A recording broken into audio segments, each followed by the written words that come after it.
إن الحمد لله نحمده ونستعينه ونستغفره ونعوذ بالله من شرور أنفسنا ومن سيئات أعمالنا.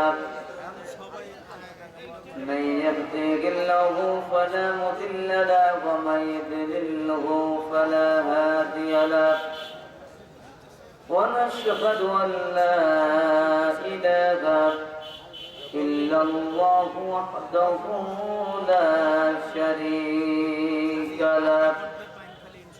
وأشهد أن سيدنا وحبيبنا ومولانا محمدا عبده ورسوله الذي أرسله بالحق بشيرا ونذيرا وداعيا إلى الله بإذنه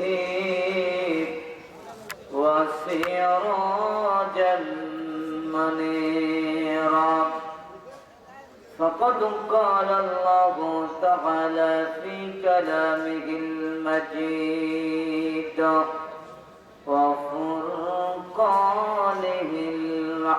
الحميد.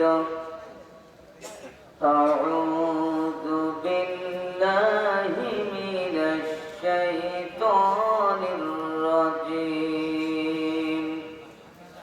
بسم الله الرحمن الرحيم. يا أيها الذين آمنوا اتقوا الله حق تقاته ولا تموتن إلا وأنتم مسلمون.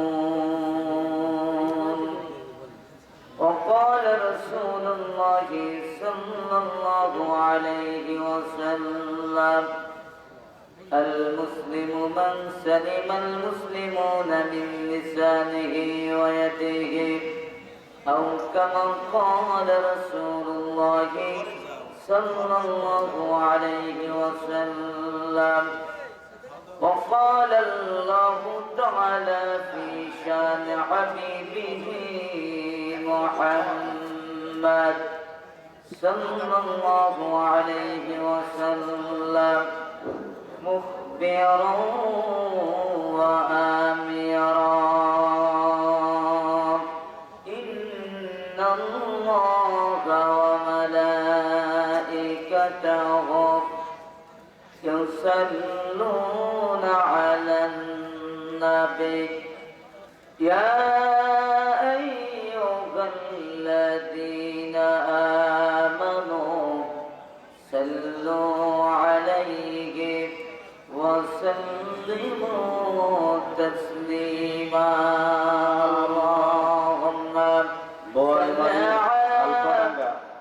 বোয়ালমারী আলফাডাঙ্গার যে সমস্ত মেহমানরা আসলেন, আপনারা খাওয়া দাওয়ার ওখানে চলে যান।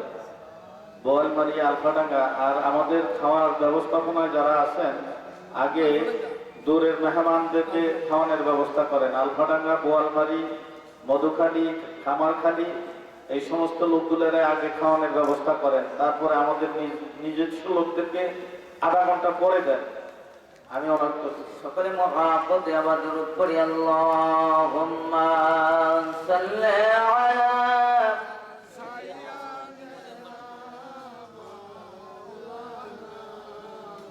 وعلى آل سيدنا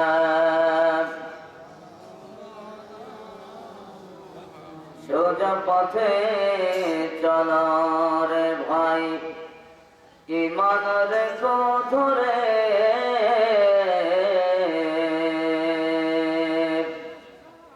খোদার রহম মেঘের মতো সে দিবে তোমারে। দিন গেল মোর মায়াই ভোলে এই দুনিয়ার লোভে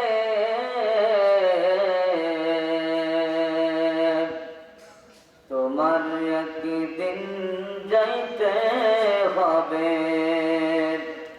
অন্ধকার কবরে অন্যায় বিচার করো যদি তুমি এই দুনিয়ার লোভে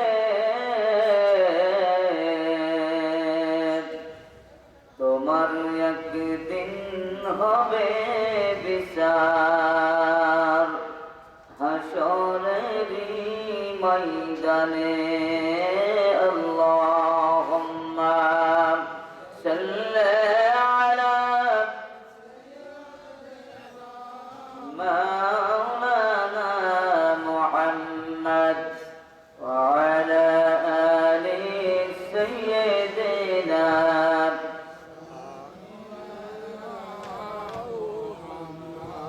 কাঁদবেন নবী রোজ হাসরে উম্মত আমার গুনাহগার মাফ করে দাও ও গো প্রভু তুমি যে রহিম রহমান আল্লাহুম্মা সাল্লি আলা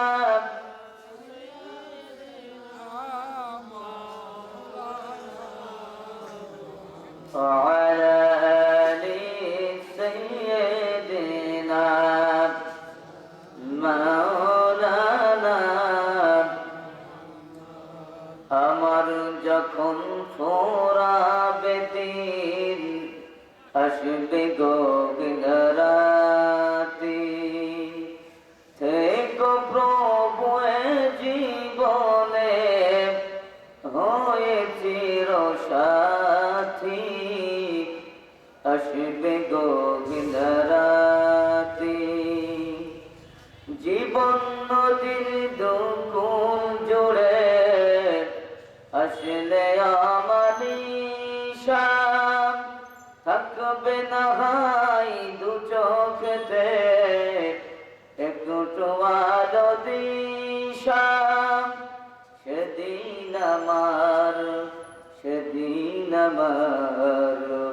সেদিন আমার আধার চোখে তুমি আলোর জ্যোতি আসবে গভীর রাতি আল্লাহুম্মা সাল্লি আলা মাওলানা মুহাম্মদ ওয়া আলা আলি সাইয়্যিদিনা মাওলানা মুহাম্মদ মুহাম্মদ জিকির করে লা ইলাহা সকলে জবান খুলে লা ইলাহা ইল্লাল্লাহ লা ইলাহা لا إله إلا الله لا إله لا إله إلا الله محمد رسول الله সকল জবান খুলে বলি সাল্লাল্লাহু আলাইহি ওয়াসাল্লাম আজকে 3 দিন ব্যাপী মাহফিলের সর্বশেষ দিনের মাহফিলের মধ্যমণি রাসূলুল্লাহ সাল্লাল্লাহু আলাইহি ওয়াসাল্লামের প্রধান সাহাবী মুসলিম জাহানের প্রথম খলিফা হযরত আবু বকর রাদিয়াল্লাহু তাআলা আনহুর বংশধর ফুরফুরার গদ্যী শিল্পী শাইখ আল্লামা আবু বকর আব্দুল হাই মিশকাত সিদ্দিকী আল কুরাইশি হাফিজাহুল্লাহ আলোচনা পেশ করেছেন সম্মানিত হযরত উলামায়ে হযরত সকলের প্রতি এবং আমার সামনে যারা আমার মুনাব্বিনে কেরাম যুবক ভাইরা ছোট ছোট সোনা বন্ধুরা পর্দার আড়ালে মা ও বোনেরা সকলের প্রতি আমার আন্তরিক সালাম আসসালামু আলাইকুম ওয়া রাহমাতুল্লাহি ওয়া বারাকাতুহু। সর্বপ্রথম সে মনিবের দরবারে শুকরিয়া আদায় করি যে মহান মালিক আমাদেরকে একটি জান্নাতি পরিবেশে বসার সুযোগ দান করেছেন। ওই মনিবের দরবারে সকলে জবান করে আওয়াজ দিয়ে শুকরিয়া আদায় করব। পারা যাবে না ভাই? ইনশাআল্লাহ পারা যাবে না? মুসলমানের সর্বপ্রথম আওয়াজ শুনেছে মুসলমান কানে আল্লাহর নাম, ঠিক কিনা বলেন? যখন একজন মানুষ জন্মগ্রহণ করবে, আল্লাহ রাসূল হাদিস শরীফের ভিতরে জানিয়েছেন, ছেলে হোক মেয়ে হোক, এক কানে আযান দাও আর এক কানে ইকামত দাও, ঠিক কিনা বলেন? জন্মগ্রহণ করলো যেই বাচ্চা, ভালো মন্দ কিছুই বোঝে না, বাবা মা চেনে না, কথা বললেও বোঝে না, ওই বাচ্চার কানে সর্বপ্রথম শোনানো হলো কার নাম? আল্লাহর নাম। ঠিক একইভাবে যেই দিন এই দুনিয়া ছেড়ে আমি আপনি চলে যাব, মানুষের সাথে কথা বলার সুযোগ হবে না, কে কি বলছে আমরা শুনে বলতে পারবো না। একই অবস্থা হবে ওই ছোট বাচ্চার যে হালাত, ইন্তেকাল করার পরে আমার আপনার একই হালাত। ওই দিনও সর্বশেষ সেই বিদায় লগ্নে আমার আপনার কানে শোনানো হয় আল্লাহর নাম, ঠিক কিনা বলে? জানাজার ময়দানে তাকে আল্লাহু আকবার ধ্বনি তার কানে আওয়াজ দেওয়া হয়। এই জন্য মুসলমানের জন্ম হয়েছে আল্লাহর নাম শুনে, আবার মৃত্যুটাও হয়ে যায়, সর্বশেষ বিদায় দুনিয়া থেকে হয় আল্লাহর নাম নিয়ে। ওই মনিবের দরবারে সকলে জবান করে আওয়াজ দিয়ে বলে আলহামদুলিল্লাহ। সম্মানিত ইমানদার দিনদার ভাইরা আমার, শেখ হুজুর আলোচনা করেছেন, এরপরে তো আলোচনার আর কোনো প্রয়োজন নেই। বসাটাও আমার কাছে বেয়াদবি মনে হচ্ছে। সম্মানিত ইমানদার দিনদার মুসলমান ভাই বোনেরা আমার, আমি আমার ভূমিকার মধ্যে পবিত্র কুরআনুল কারীমের সূরা আলে ইমরানের 102 নম্বর আয়াত থেকে তেলাওয়াত করেছি। আল্লাহ রাব্বুল আলামিন এই আয়াতটার মধ্যে দুটি বিষয় আল্লাহ তাআলা উল্লেখ করেছেন। ইমানদারদেরকে উদ্দেশ্য করে বলেছেন, ও ইমানদারগণ, আল্লাহকে যথাযথ ভয় করো আর মুসলমান না হয়ে মৃত্যুবরণ করো না। কথা কার? যারা বলেন কথা কার? আল্লাহ। আল্লাহ বলেছেন ইমানদারগণকে, ও ইমানদারগণ, আল্লাহকে যথাযথ ভয় কর আর মুসলমান না হয়ে বান্দা মৃত্যুবরণ করিস না। আল্লাহ রাব্বুল আলামিন কেন আমাদেরকে সতর্কবাণী দিলেন? আল্লাহ রাব্বুল আলামিন পবিত্র কুরআনুল কারীমের মধ্যে ঘোষণা করে দেন, ইয়া আইয়ুহাল্লাযীনা আমানু তাকুল্লাহা হাক্কা তুকাতিহ ওয়া লা তামুতুন্না ইল্লা ওয়া আনতুম মুসলিমুন। আল্লাহ রাব্বুল আলামিন জানালেন, ও বিশ্বের মানুষ, কানটা কানে করে শুনে নাও। আল্লাহ রাব্বুল আলামিন ঘোষণা করেন, ও ইমানদার বান্দারা, আল্লাহর যথাযথ ভয় কর। বান্দা, দ্বিতীয় বিষয় আমি আল্লাহ তোদের জানাই দিলাম, ওয়ালা তামুতুন্না ইল্লা ওয়া আনতুম মুসলিমুন। ও ইমানদার বান্দারা, মুসলমান না হয়ে তোমরা মৃত্যুবরণ করো না। কথা কার? আল্লাহ রাব্বুল আলামিন জানাই দেন, ও ইমানদার বান্দারা, যারা ঈমান এনেছো, ইমানদার বান্দারা, আল্লাহর যথাযথ ভয় কর বান্দা। যথাযথ ভয় কাকে বলে? ভাইরা আমার, সংস্কৃতে বলি আরবিতে 12টি মাসে 1 বছর হয়। এই 12 মাসের মধ্যে এমন একটা মাস আছে যেই মাসে আল্লাহর বান্দা আল্লাহকে বেশি ইবাদত বন্দেগী করে, বেশি ভয় পায়। বলেন তো এই মাসটার নাম কি? আমার ভাই আমার, এই রমজান মাসে অনেক দিন মজুরির ভাইরা আছেন যারা কঠিন পরিশ্রমের কাজ করে, অনেক সময় শরীর থেকে ঘাম ঝরে, অনেক সময় পানি পিপাসা লেগেও যায়, ঠিক কিনা বলেন? ভাইরা আমার, পানি পিপাসা লেগে গেল, আমি আপনি যদি একটু চিন্তা করি, মানুষের চক্ষু ফাঁকে দেয়া ঘরের মধ্যে প্রবেশ করিয়া ফ্রিজ থেকে ঠান্ডা পানি, গরমের সময় ঠান্ডা পানি 1 বোতল হট পানি আমি পান করব, ইচ্ছা করলে পারা যাবে, ঠিক কিনা বলেন? দুনিয়ার মানুষের চক্ষু ফাঁকে দিয়া পানি পান করা যাবে, কিন্তু আমরা কেউ করি? কেউ করি? কেন করি না? আমার আপনার অন্তরের মধ্যে হয়, যেই মালিক আমাদের অর্ডার করেছেন রোজা রাখার জন্য, ওই মালিকের হুকুম পালনের উদ্দেশ্যে আমি আপনি রোজা রেখেছি। আমার আপনার অন্তরের মধ্যে হয়, দুনিয়ার মানুষের চক্ষু ফাঁকি দেওয়া যাবে, দুনিয়ার মানুষের চক্ষু ফাঁকি দেওয়া পানি পান আমি করতে পারবো, কিন্তু আমার মালিকের চক্ষু ফাঁকি দেওয়া সম্ভব নয়। আমার মালিক অর্ডার করেছেন আমাকে রোজা রাখার জন্য। আমার জীবন শেষ হয়ে যেতে পারে, কিন্তু রোজা ভঙ্গ করতে পারি না। ভয় কার? আরো জোরে বলেন, অন্তরে ভয় কার? দুনিয়ার কোন মানুষের ভয় নয়, ভয় করে অন্তরে আল্লাহ। এই রমজান মাসে যেমন আল্লাহরে যথাযথ আমি আপনি ভয় পাই, আল্লাহ বলে ও ইমানদার বান্দারা, শুধু রমজান মাসে নয় রে বান্দা, রমজান মাসে নয়, এই ভয়টা তোমাদের অন্তরের মধ্যে সার্বক্ষণিক থাকতে হবে রে বান্দা। ও ইমানদার বান্দা, তোমাদের অন্তরের মধ্যে যদি আমি আল্লাহর ভয় থাকে রে বান্দা, তোমাদের দ্বারা কখন কোনো খারাপ কাজ হতে পারে না, কখনো মিথ্যা কথা বলতে পারবা না, বোনের হক ফাঁকি দিতে পারবা না, ভাইয়ের হক ফাঁকি দিতে পারবা না, ওজনে কখনো কম দিতে পারবা না, ব্যবসায়ী ভেজাল দিতে পারবা না, যদি আমি আল্লাহর ভয় থাকে। ঠিক কিনা বলে? আমি আল্লাহ যথাযথ ভয় যদি তোমাদের অন্তরের মধ্যে থাকে বান্দা, ও বান্দা, কখনো তুমি নামাজ ছাড়তে পারবা না, রোজা ছাড়তে পারবা না। ঠিক কিনা বলে? আল্লাহ বলে ও বান্দা, রমজান মাসে যেমন আমি আল্লাহর ভয় পাও বান্দা রে, দুনিয়ার কোন মানুষের ভয় নয়, আমি আল্লাহর হুকুম পালনের উদ্দেশ্যে যেমন রোজা রাখো, গোপনে তুমি পানি পান করলে করতে পারতা, কিন্তু করো নাই।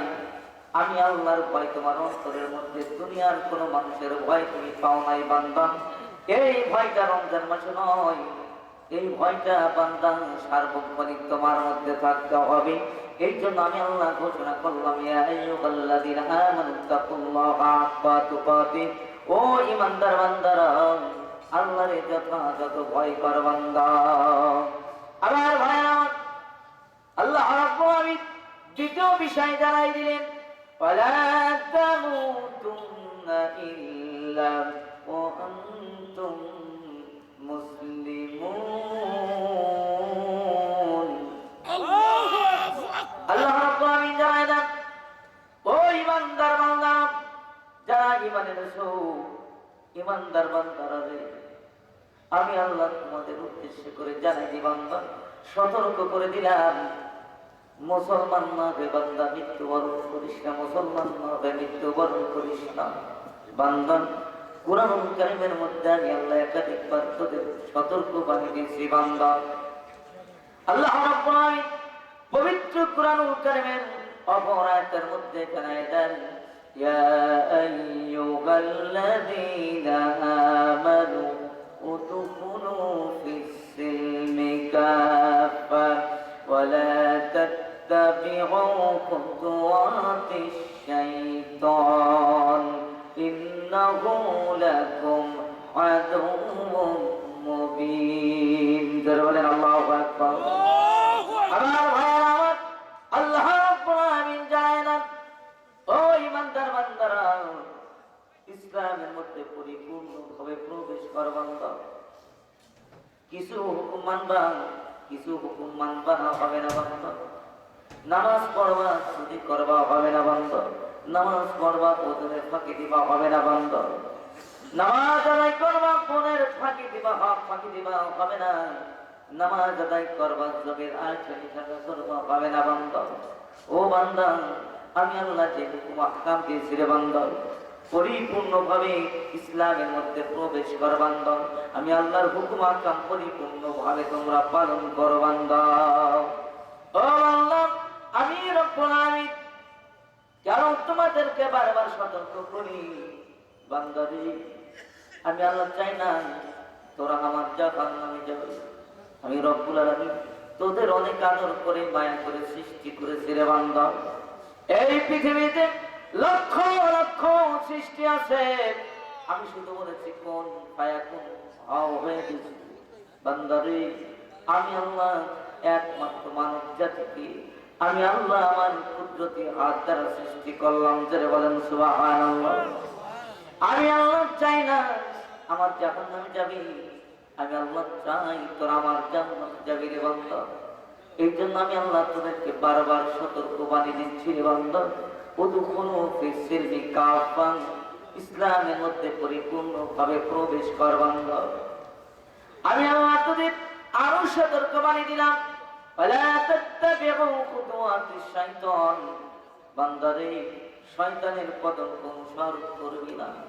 কারণ হলো এই শয়তান তোদেরকে জাহান্নামের পথের দিকে নিয়ে যাবে। কারণ শয়তানের মনে একটা ক্ষোভ আছে, ঠিক কিনা বলেন? আমার ভাইয়া, শয়তানের মনের ক্ষোভ হলো আল্লাহ রাব্বুল আলামিন যখন আদম আলাইহিস সালামকে সৃষ্টি করলেন, সৃষ্টি করার পর আল্লাহ রাব্বুল আলামিন বললেন, সিজদা দাও তোমরা আমার আদমকে। ফাসাজাদু ইল্লা ইবলিস, সকলে সিজদা করল, কিন্তু ইবলিস শয়তান সিজদা করল না। যে ইবলিস শয়তান ফেরেশতাদের সরদার আল্লাহ রাব্বুল আলামিন বানাইছিলেন, এই শয়তান ফেরেশতা ছিল না, জিন জাতি। এই শয়তান আদম আলাইহিস সালামকে যখন সিজদা করল না, আল্লাহ রাব্বুল আলামিনের হুকুম অমান্য করল। আল্লাহ রাব্বুল আলামিন তাকে আজাজিলে পরিণত করে দিলেন, অভিশপ্ত করে দিলেন। শয়তান আল্লাহ রাব্বুল আলামিনের কাছে কয়েকটা পাওয়ার চেয়ে নিল। আল্লাহ যে আদমের কারণে লানত প্রাপ্ত হয়ে গেলাম, আমার স্থান তো জাহান্নাম হয়ে যাবে। আপনার কাছে আমি চাই কয়েকটা পাওয়ার। প্রভু হে আমার, কিয়ামত পর্যন্ত আমার হায়াত দেওয়া লাগবে। প্রভু হে আমার, মানুষের রক্ত কণিকায় ঢোকার ক্ষমতা পাওয়ার আমার দেওয়া লাগবে। মানুষদেরকে আমি ধোঁকা দিয়ে দিয়ে জাহান্নামের পথে নিয়ে যাব। ওই মানুষগুলা যেন আমার দেখতে না পায়, এই পাওয়ারটা আমার দেওয়া লাগবে। শয়তানের দেখা যায় কিছু মানুষ, শয়তান দেখা যায়, ঠিক কিনা বলে, কিন্তু জিন শয়তান দেখা যায় না। কারণ শয়তানের যদি আমরা দেখতে পেতাম, আস্ত রাখতাম হয়। আমার ভাই, শয়তান পাওয়ার চায় না, আল্লাহ রাব্বুল আলামিন পাওয়ার দিবে। শয়তান পাওয়ার দেয়া কি করবে আল্লাহ? এই পাওয়ার দিয়া তোমার ওই আদম সন্তানদেরকে, যে আদমের কারণে লানত প্রাপ্ত হয়ে গেলাম, অভিশপ্ত হয়ে গেলাম, আমার স্থান জাহান্নাম হবে, ওই আদম সন্তানদেরকেও আমি জাহান্নামে বানাইয়া দিব। নাউযুবিল্লাহ। আমার ভাইরা আমার, আল্লাহ রাব্বুল আলামিন আল্লাহর বান্দাদের জন্য, আদম সন্তানদের জন্য যারা জিন ও শয়তান, আমার ওই আদম সন্তানদের জন্য আমি আল্লাহ কিয়ামত পর্যন্ত তাদের তাওবার রাস্তা খুলে রাখলাম। যারা বলেন সুবহানাল্লাহ। ও শয়তান, আমার আদম সন্তানদেরকে ধোঁকা দিয়া দিয়া খারাপ পথে নিয়ে যাবা, খারাপ কাজ করবি। কোন এক মুহূর্তে যদি আমার ওই বান্দাদের আমি আল্লাহর কথা স্মরণ হয়, আমি আল্লাহর কথা স্মরণ হওয়ার পরে ওই বান্দারা যদি তাওবায়ে নাসুহা করতে পারে, আমি আল্লাহ ওর পূর্বের জীবনের গুনাহ খাতা মাফ করে দিব। আমার ভাই আমার, আল্লাহ রাব্বুল আলামিন আমাদেরকে সতর্কবাণী করে দিচ্ছে, বান্দা ওয়ালা তাত্তাবিউ খুতুওয়াতিশ শাইতান, শয়তানের পদঙ্ক অনুসরণ করো না। কারণ শয়তান তোমাদের বন্ধু না, তোমাদের শত্রু। আল্লাহ রাব্বুল আলামিন জানান, ইন্নাহু লাকুম আদুউম মুবিন। আল্লাহ রাব্বুল আলামিন জানান, শয়তান হলো তোমাদের শত্রু। শয়তান প্রকাশ্য শত্রু, তোমাদের শুধু শত্রু নয়, প্রকাশ্য শত্রু। আমার ভাইরা আমার, আমি আপনি যদি জানি আমার আপনার কোন প্রকাশ্য শত্রু থাকে, ওই শত্রু যদি দিন 12টার সময় আমার আপনার ডাক দেয় একটু রাজবাড়ি শহরে যাওয়া লাগবে, কেউ যাবো? আমরা কেউ যাব না। কারণ জানি ওই শত্রুর সাথে গেলে আমার যে কোনো ক্ষতি করতে পারে। পক্ষান্তরে আমার আপনার যদি কোনো বন্ধু থাকে, ওই বন্ধু যদি আমার আপনার দিন 12টায় নয়, রাত 12টার সময় যদি সে ডাক দেয় একটু রাজবাড়ি শহরে যাওয়া লাগবে, আমি আপনি নির্ভয়ে চলে যাই, ঠিক কিনা বলেন?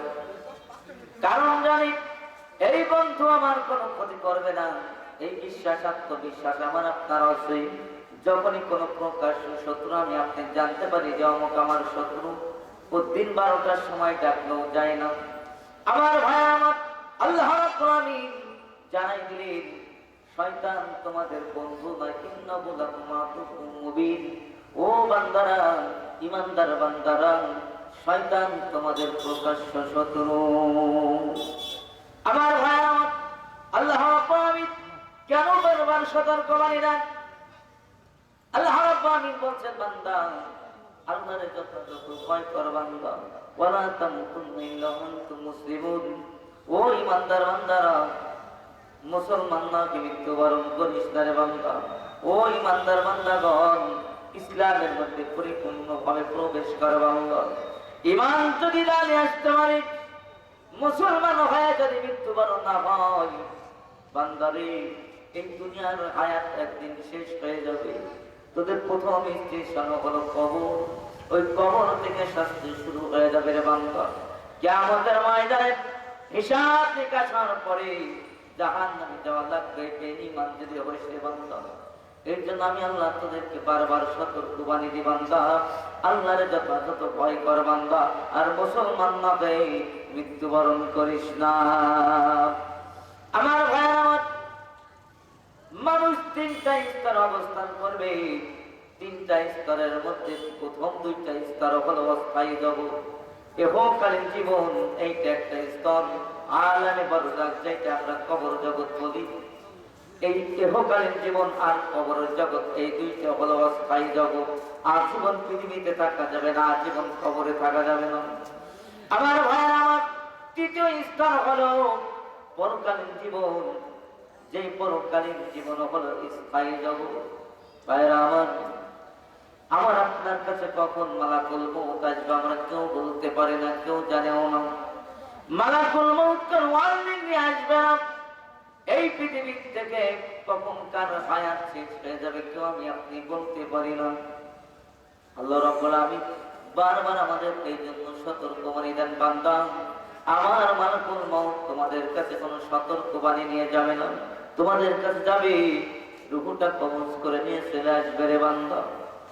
আমার ভাইয়ের আমার, দুনিয়ার কর্মের ক্ষেত্রে যদি আমরা হিসাব করি অনেক সতর্কবাণী আছে, অনেক সতর্কবাণী দেওয়া হয় বাঁচার জন্য। যেমন সহজ করে বলি, পল্লী বিদ্যুতের কাগজে দেখবেন লেখা আছে, প্রথম একটা ডেট দিয়ে লেখা আছে আপনি বিদ্যুৎ বিলটা অমুক তারিখে পরিশোধ করুন। দ্বিতীয়বার আবার জানাই দেওয়া হলো, আপনি প্রথম ডেটে যদি বিদ্যুৎ বিল পরিশোধ করতে না পারেন, বিলম্ব মাসুল সহ আপনি অমুক তারিখে আবার পরিশোধ করুন, লেখা আছে না নাই? দুনিয়ার হিসাবে দেখেন মানুষের বাঁচার জন্য সতর্কবাণী আছে। প্রথম সতর্কবাণী দেওয়া হলো অমুক তারিখে বিদ্যুৎ বিল পরিশোধ করুন। দ্বিতীয় সতর্কবাণী হলো ওই ডেটে না পারলে বিলম্ব মাসুল সহ আরেকটা ডেট দেয়। তৃতীয়বারে জানাই দিল, প্রথমবার দিতে পারেন নাই, দ্বিতীয়বার সুযোগ দিয়েছি দিতে পারেন নাই, এবার বিনা নোটিশে আপনার বাড়ির বিদ্যুৎ সংযোগ বিচ্ছিন্ন করা হবে। লেখা আছে না নাই? আমার ভাইয়ের আমার, প্রথমেই বাড়ির বিদ্যুৎ সংযোগ বিচ্ছিন্ন করা হয় না, তার আগে কিন্তু দুইটা সতর্কবাণী আছে। আমার ভাইয়ের আমার, ভালো করে চিন্তা করে বলুন, মালাকুল মউত কেমন কোন সতর্কবাণী আমার আপনার কাছে নিয়ে আসবে যে আপনাদের গ্রামে এই বছর আমি আসলাম 10 জনকে দেখে গেলাম, এই 10 জন আগামী বছরে সেই 10 জনের উপরটা কবজ করে নিয়ে যাব বলবে? ভাইয়েরা আমার, দুনিয়ার কাজের হিসাবে সতর্কবাণী আছে, কিন্তু মালাকুল মউতের কোন সতর্কবাণী নাই। যখন আসবে রুহটা বাতিল করে নিয়ে চলে যাবে। এমনও হতে পারে আমার আপনার জন্য এই মাহফিলটা জীবনের শেষ মাহফিল হয়ে যেতে পারে, ঠিক কিনা বলে? আমার ভাইয়েরা আমার, মা বোনেরা আমার, আল্লাহ রাব্বুল আলামিন এই জন্য বারবার সতর্কবাণী দেন, বান্দারে আমার মালাকুল মউত তোদেরকে সতর্কবাণী নিয়ে যাবে না, বান্দা ঈমান গ্রহণ কর। ও বান্দা, আমি আল্লাহর ভয় অন্তরের মধ্যে যথাযথ ভয় রাখ বান্দা। আমি আল্লাহর ভয় যদি তোর অন্তরের মধ্যে থাকে, তোর দ্বারা কোনো খারাপ কাজ হবে না বান্দা। ও বান্দা, মুসলমান না হয়ে মৃত্যুবরণ করিস না রে বান্দা। ঈমানদার মুসলমান হয়ে যদি মরতে পারিস, ওই কবরটা তোদের জন্য আমি আল্লাহ জান্নাতের বাগান বানাই দেবো। জোরে বলেন সুবহানাল্লাহ। আল্লাহ রাব্বুল আলামিন জানাই দিবেন, ও ফেরেশতা, আমার ওই সমস্ত বান্দারা প্রশ্নের উত্তর পুঙ্খানুপুঙ্খানুভাবে দিয়েছে। ফেরেশতারা রে, আমার ওই সমস্ত বান্দাদের নজর যতদূর যায় ওই কবরগুলা ততদূর প্রশস্ত করে দাও। আমার ওই বান্দাদের শরীরে বেহেশতের পোশাক পরায় দাও। ধরে বলেন সুবহানাল্লাহ। আমার ভাইরা আমার, কিয়ামত হওয়ার আগ পর্যন্ত ওই কবরের মধ্যে শুধু আরামে শান্তিতে থাকতেই থাকবে। ধরে বলেন সুবহানাল্লাহ। পক্ষান্তরে বেঈমান হয়ে যদি কেউ মারা যায়, অমুসলিম হয়ে যদি মারা যায়, ওই কবর থেকে শাস্তি শুরু হবে। কিয়ামত হওয়ার আগ পর্যন্ত শাস্তি চলতে থাকবে। কিয়ামতের ময়দানে হিসাব নিকাশ হওয়ার পরে তারে বেঈমান হলে তারে জাহান্নাম দিয়ে দিবে। যারা বলেন নাউজুবিল্লাহ।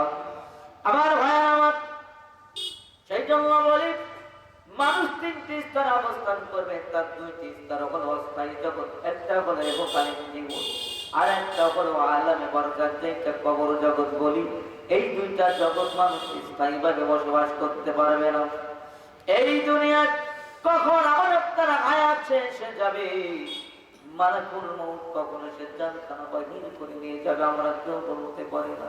কোথায় আমার আপনার দাফন হবে, কোথায় আমার আপনার মওত হয়ে যাবে, কোথায় আমার আপনার গোসল হবে, কোন গোরস্থানে আমার আপনার জন্য কবরটা খোঁড়া হবে কেউ জানি না। কোন জমিনের মাটি আমার হবে গোরস্থান, কোন জমিনের মাটি আমার হবে গোরস্থান।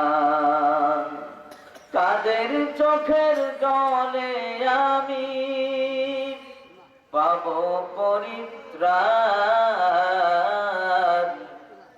কোন জমিনের মাটি আমার হবে গোরস্থান, কোন জমিনের মাটি আমার হবে গোরস্থান।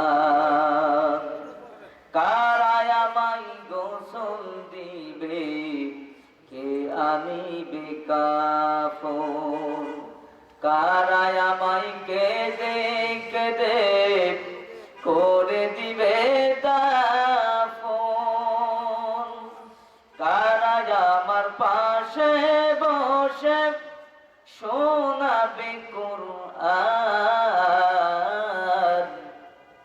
কোন জমিনের মাটি আমার হবে গোরস্থান, কোন জমিনের মাটি আমার হবে গোরস্থান।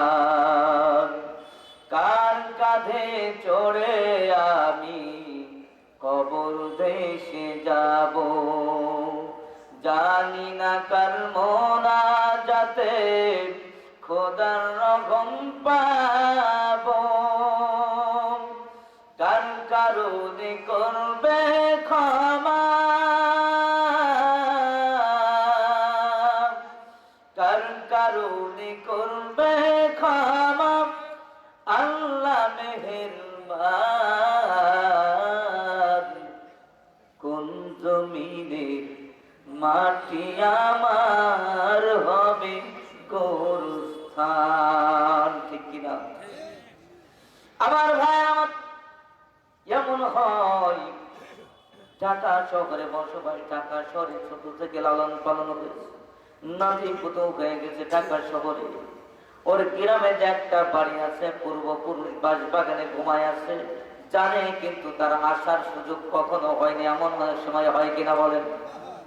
আমার ভাই আমার, ঢাকা শহরে বসবাস, কত টাইলস করা বাড়ি, এসি করা ঘর, ওই ঘরের মধ্যে বসবাস। ইন্তেকাল হয়ে গেল, মারা গেল, পরিবারের পক্ষ থেকে অনেক সময় সিদ্ধান্ত গ্রহণ করা হয়, ওরে ঢাকা রাজীবপুর গোরস্থানে নয়, বনানী গোরস্থানে নয়, পরিবারের পক্ষ থেকে অনেক সময় সিদ্ধান্ত নেওয়া হয় ওর গ্রামের বাপ দাদারা ওই বাঁশবাগানে গোরস্থানে তারা শুয়ে আছে, তার পূর্বপুরুষের পাশে তার কবরটা করা হোক, ওখানে শেষ শোয়াটা সেরে যাক। অনেক সময় এমন সিদ্ধান্ত নেওয়া হয় কিনা বলেন? আমার ভাই আমার, এমন গভীর জঙ্গল, যেই বেচারা কখনো ওই জঙ্গলে আসে নাই, জঙ্গলটা দেখাও তার কখনো সুযোগ হয় নাই, ঢাকা শহরে বসবাস, কিন্তু মারা গেল ইন্তেকাল করার পরে যেই বাঁশবাগানের জীবন্ত থাকা অবস্থায় আসতে পারলো না, অথচ ওর মরবডিটা ওই বাঁশবাগানের তাকে দাফন করা হয়। এমন ঘটনা ঘটে কিনা বলে? আমার ভাইয়ের আমার, এই জন্য বলি আমি আপনি জানি না কোথায় এমন আপনার দাফন হবে, কখন মালাকুল মউত চলে আসবে। আল্লাহ বলে, ও ইমানদার বান্দারা, আমি আল্লাহর জন্য তোদের বারবার সতর্ক করি রে বান্দা, আল্লাহরে যথাযথ ভয় কর, আর মুসলমান না কে বান্দা মৃত্যুবরণ করিস না।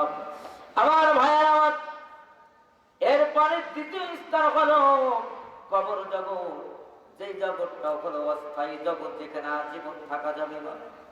ইসরাফিল আলাইহিস সালাম যখন প্রথমবার সিংহায় ফুঁক দিবে, সিংহায় ফুঁক দেওয়ার সাথে সাথে পৃথিবীর সমস্ত কিছু সবকিছু ধ্বংস হয়ে যাবে। পাহাড় গোলাপ তোমার মতো হয়ে উঠতে থাকবে। ওই সময় আল্লাহ জমিনে কোন ইমানদার বান্দারা থাকবে না, সব না পারমানি বান্দারা থাকবে। ভাইরা আমার, ইসরাফিল আলাইহিস সালামের প্রথম সিংহায় ফুঁক দেওয়ার কারণে সব কিছু ধ্বংস হয়ে যাবে, মাত্র আল্লাহর চারজন ফেরেশতা অবশিষ্ট থাকবে। হযরত জিবরাইল আলাইহিস সালাম, মিকাইল আলাইহিস সালাম, ইসরাফিল আলাইহিস সালাম আর মালাকুল মউত আজরাইল, যাকে আমরা বলে থাকি, এই চারজন ফেরেশতা অবশিষ্ট থাকবেন।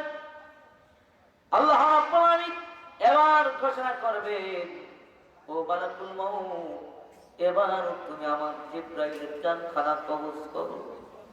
এবার ঘোষণা করা হবে, ও মালাকুল মউত, এবার তুমি আমার মিকাইলের জানখানা কবজ করো।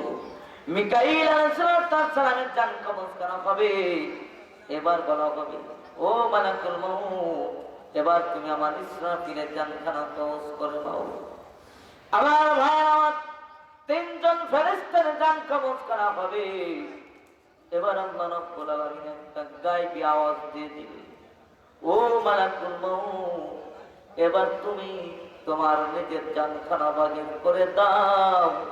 এই আওয়াজ যখন মালাকুল মউত শুনতে পাবে, আমার ভাইয়ের আমার মা বোনেরা আমার, মালাকুল মউত যখন এই গায়বী আওয়াজ যখন শুনতে পাবে, মালাকুল মউত পশ্চিম দিগন্তের দিকে একটা দৌড় দিবে, জানটা বাহির করতে যাবে না।